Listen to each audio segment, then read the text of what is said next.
Today we're going to review the average function. Please support this channel by giving this video a thumbs up. Click the subscribe button and turn on alerts for more exciting Excel videos like this one. There will be a link down below to this worksheet. We're going to review the 5 different ways to get the average values in a range of cells. Stay to the end of the video as I'll be showing you another Excel trick.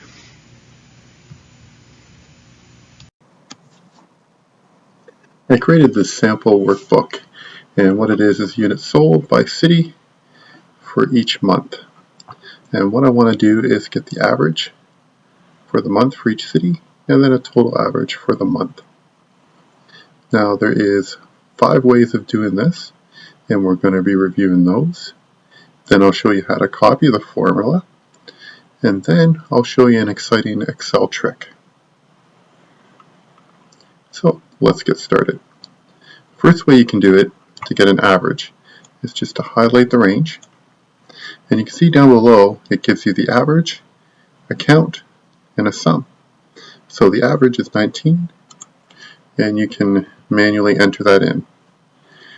Now if you had a very large spreadsheet, this could take a lot of time to do that. If you're just looking for a quick reference, that's an easy way of doing it. Let's go into our first formula, and it's the insert function. So what you want to do is highlight your cell, go over to formulas, and click right here, insert function. Now we want to click on the average. Okay, there's 2 ways of doing it. The first way is you go in and you select all the cells that you want the average for.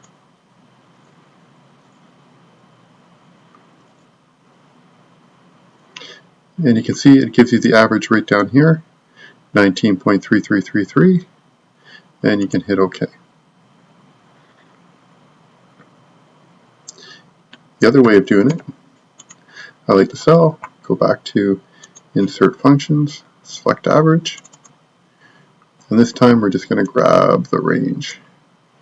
So B6 to G6, and hit OK.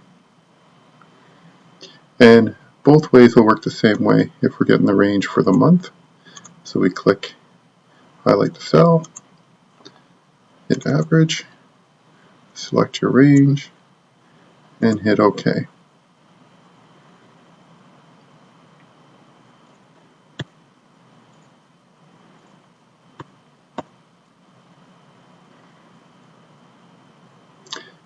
Now, the next way of doing it is to type in the formula manually. So we're just going to hit equals.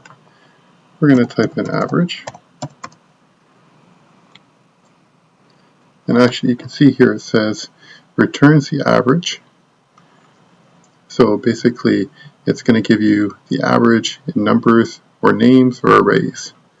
So what we want to do is we can select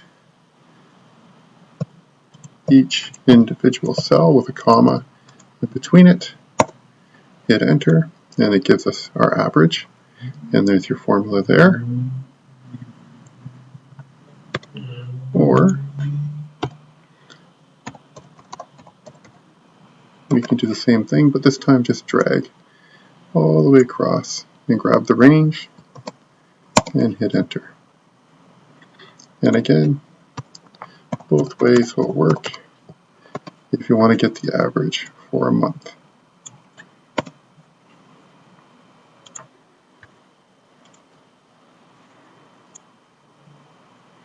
Now let's go to the Autosum feature. So again, highlight the cell. And when doing this, you always want to get the first cell. And Autosum is here, but it's also on the home page as well.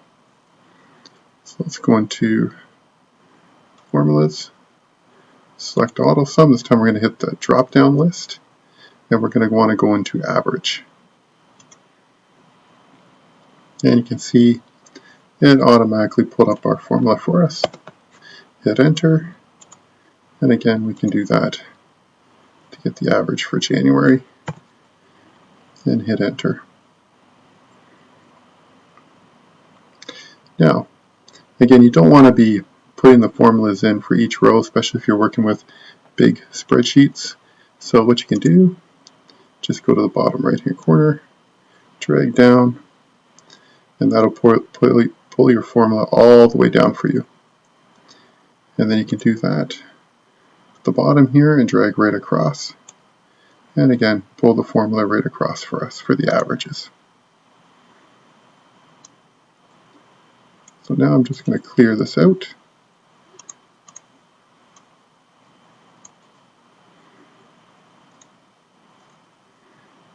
And I'm going to show you the really exciting Excel trick.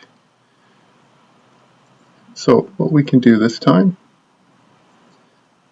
is we can hold Alt, and I'll just type it in here, Alt, and then you want to hold MUA, and then you want to enter, hit enter. So let's just try that here. Alt MUA. There you see, we pulled up our average. Amazing. And again, that will work down here as well. Alt MUA. There's our average. And we're off to the races.